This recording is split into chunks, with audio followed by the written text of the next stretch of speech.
नमस्कार दोस्तों, मैं अविनाश दास रेशनल कबीर यूट्यूब चैनल में आप सबका हार्दिक स्वागत करता हूँ। साथियों, बहुत दिनों से वाल्मीकि पर चर्चा नहीं हुई है। आज बालकांड के 13वां सर्ग के एक प्रसंग को लेकर के चर्चा करते हैं। साथियों, इसमें यह देखना है कि महाराजा दशरथ के राज्य में जाति व्यवस्था को किस रूप में माना जाता था, इस पर आज का विचार है। साथियों, जिस समय पर महाराजा दशरथ पुत्रेष्टि यज्ञ कर रहे थे, अर्थात पुरोहित लोग जो है उनको ये बताए थे कि जब पुत्रेष्टि यज्ञ करोगे तब तुमको संतान मिलेगी, क्योंकि राजा दशरथ निसंतान थे। तो उसमें क्या विभिन्न जातियों के लोग को बुलाया गया था कि नहीं बुलाया गया था? और बुलाया गया था तो क्या उनको जाति के हिसाब से ही रहने, खाने, ठहरने, उठने, बैठने और व्यवहार करने का अवसर दिया गया था, या आज की तरह? वैसे तो आज भी जो है ना, पूरी तरह से समानता नहीं आई है। आपने सुना होगा, महात्मा ज्योतिराव फुले अपने एक ब्राह्मण मित्र के बारात में गए थे। मित्र तो उदार था, उसने कुछ भी बुरा नहीं समझा, वो बुलाए ही थे। लेकिन उसके एक रिश्तेदार ने धक्का मार करके और बारात से बाहर कर दिया। तो साथियों, ऐसा होता आया है। अभी हम देखते हैं राजा दशरथ के यहाँ कैसा चल रहा था। पुत्रेष्टि यज्ञ के टाइम में अभी ब्राह्मण लोग यज्ञ करेंगे, तब जाके उनको बच्चा पैदा होगा, ऐसी मान्यता है। ततो ब्रवीत द्विजान वृद्धान यज्ञ कर्म सुनिश्चितान स्थापत्य निश्चितान चैव वृद्धान परमार्थिकान कर्मांतिकान शिल्पकांतिकान वर्धकीन खनकाग्नपि गणनापि शिल्पिनश्चैव तथैव नट नर्तकान तथा शुचीन शास्त्रविदः पुरुषान बहुश्रुतान यज्ञ कर्म समीहंता भवंतो शासनात्। ये 6, 7, 8 है दोस्तों। इसमें हमें ये देखना है कि कितने प्रकार के लोगों को वहाँ बुलाया गया था यज्ञ में, और क्यों बुलाया गया था यह भी देखेंगे। वशिष्ठ जी ने संबंधित कर्मों में निपुण, अपने अपने कामों में निपुण जो लोग थे, क्योंकि काम कराना था, यज्ञ विषयक शिल्प कर्म में कुशल परम धर्मात्मा बूढ़े ब्राह्मण, यज्ञ कर्म समाप्त होने में उनमें सेवा करने वाले जो सेवक थे, शिल्पकार, बढ़ई, भूमि खोदने वाले मजदूर, ज्योतिषी, कारीगर, नट नर्तक मतलब नाचने गाने बजाने वाले, और विशुद्ध शास्त्रवेत्ता तथा बहुत श्रुत पुरुषों को बुलाकर उसने कहा, तुम लोग महाराज की आज्ञा के अनुसार यज्ञ कर्म के लिए आवश्यक प्रबंध करो। इस प्रकार देखा जा रहा है दोस्तों, यहाँ सब प्रकार के हर वर्ग के लोगों को बुलाया गया है।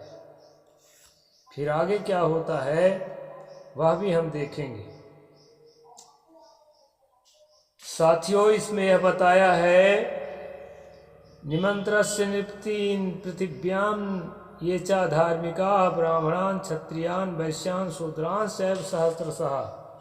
ये 20 नंबर में आया है कि इस पृथ्वी पर जो जो धार्मिक राजा, ब्राह्मण, क्षत्रिय, वैश्य और सहस्त्रों शूद्र है, उन सबको इस यज्ञ में आने के लिए निमंत्रित करो।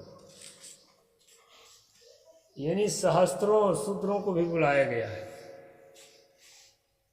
साथियों, ऐसी व्यवस्था होनी चाहिए जिससे सभी वर्ण के लोग ये 14 नंबर में है, मैं आगे पीछे करके बता रहा हूँ प्रसंग को मिलाने के लिए। सभी वर्ण के लोग भली भांति सत्कृत हो सम्मान प्राप्त करें। काम और क्रोध के वशीभूत होकर भी किसी का अनादर नहीं करना चाहिए। गुस्सा में आकर के या किसी कामना से ग्रसित होकर के किसी भी जाति का अनादर नहीं करना चाहिए। ये सुनने में बड़ा अच्छा लगता है। आगे कहते हैं यज्ञ कर्मसु ये व्यग्राह पुरुषा से पिनस तथा तेसा न विशेषण पूजा कार्य यथा करो। जो शिल्पी मनुष्य यज्ञ कर्म की आवश्यक तैयारी में लगे हों उनका तो छोटे बड़े का ख्याल रखकर ही आदर करना चाहिए। ये है दोस्तों समानता। यानी आदर सत्कार व्यवहार करने के लिए भी जाति व्यवस्था को देखते हुए ही करना पड़ेगा।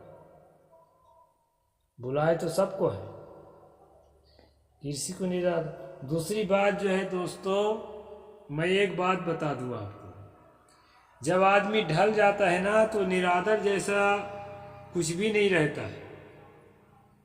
मुझे बचपन का याद है, खासकर एससी वर्ग के लोग हमारे आंगन में जब आते थे कुछ पैसा वैसा लेने के लिए,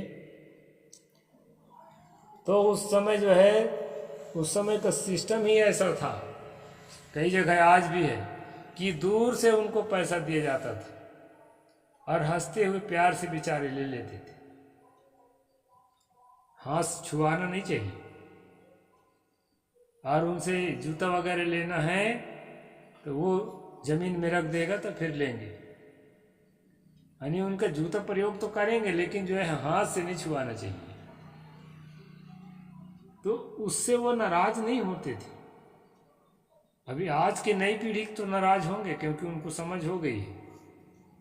वो बड़े प्यार से जो है उसी तरह के व्यवहार को स्वीकार कर लेते रहे। तो जब ढल जाता है आदमी तो उसको जो है इस तरह के कोई निरादर जैसे नहीं लगता। उसकी जो है ना, उसका स्वाभिमान जो है वो मर चुका होता है। तो इसलिए वो उसी में खुश है। भाई हम इसी जात के हैं, ये हैं, तो हमको इस तरह का जो सम्मान मिल रहा है तो बहुत बड़ी बात है। और सामान्य रूप से सम्मान सबको मिलता ही है और पहले भी मिलता था। और क्यों मिलता था उसका कारण भी मैं इसी किताब से निकाल कर आपको बता रहा हूँ। येषु संपूजिता सर्वे वसुभिर्भोजनेन च यथा सर्वविहितं च किंचित् परिहीयते तथा भवन्तः कुर्वन्तः प्रीतियुक्तेन चेतसा। जो सेवक या कारीगर धन और भोजन आदि के द्वारा सम्मानित किए जाते हैं वे सब परिश्रम पूर्वक कार्य करते हैं। उनको उचित मजदूरी और बढ़िया खाने पीने को दोगे तो काम करने में उनके अंदर उत्साह होता है। और नहीं तो बुझा बुझा मन से करेंगे, खुश नहीं रहेंगे। तो जान लिया दोस्तों, इस कारण से सम्मान किया जा रहा था और आज भी ऐसा करते हैं। मतलब निकालने के लिए उनका किया हुआ सारा कार्य सुंदर ढंग से संपन्न होता है। उनका कोई काम बिगड़ने नहीं पाता। अतः तुम सब लोग प्रसन्नचित होकर ऐसा ही करो। ये जो है उनका सुपरवाइजर ऑर्डर कर रहा है अपने लोगों को कि शूद्रों से जब काम कराना है, बढ़इयों से, शिल्पकारों से, मजदूरों से, तो उनको थोड़ा खिला पिला दो और जो है कुछ पैसा कौड़ी भी ठीक से दे दो ताकि मन लगा के काम करें, काम बिगड़ने नहीं पाता। ततः सर्वे समागम वशिष्ठमिदं बुभूत यथेष्टम तु सुविधम न किंचित परिहीयते यथोत्तम करिष्यामि न किंचित परिहास्यते। तब वे सब लोग वशिष्ठ जी से मिलकर बोले, आपको जैसा अभिष्ट है, यानी आप जैसा चाहते हैं आपकी जैसी इच्छा है उसी के अनुसार ही करने के लिए सब अच्छी व्यवस्था की जाएगी। कोई भी काम बिगड़ने नहीं पाएगा। आपने जैसा कहा हम लोग वैसा ही करेंगे, उसमें कोई त्रुटि नहीं आने देंगे। तो ये बात है दोस्तों। पृथ्वी पर जो जो धार्मिक राजा ब्राह्मण क्षत्रिय वैश्य और सहस्त्रों शूद्र हैं उन सबको इस यज्ञ में आने को आमंत्रित करो। इस तरह से मैंने बताने का प्रयास किया कि वाल्मीकि रामायण में कोई बड़ा प्रोग्राम जब होता है राजा के घर में या किसी बड़े आदमी के घर में, तो उसमें जो है सब प्रकार के लोगों की ज़रूरत होती है, काम करने वालों की। तो सबको बुलाया जा रहा है और बुला करके उनको यथायोग जाति का ख्याल रखकर, छोटे बड़े जाति का ख्याल रखकर उनको जो है आदर करने का आदेश वशिष्ठ जी कर रहे हैं। वशिष्ठ जी एक ब्राह्मण है और राजपुरोहित हैं, तो वो जो है निर्देश कर रहे हैं, डायरेक्शन दे रहे हैं, उसके अनुसार चलना है। तो यहाँ पर हमने पाया दोस्तों कि जाति पाति की व्यवस्था का समर्थन अयोध्या के राज में महाराजा दशरथ के समय में यहाँ देखने को मिल रहा है। और आगे देखेंगे पतरा पंचांग वाला, वो कल बताऊंगा मैं, या किसी भी दिन अगला स्ट्रीम में बताऊंगा। साहेब बंदगी, जय जोहार, जय भीम, जय भारत।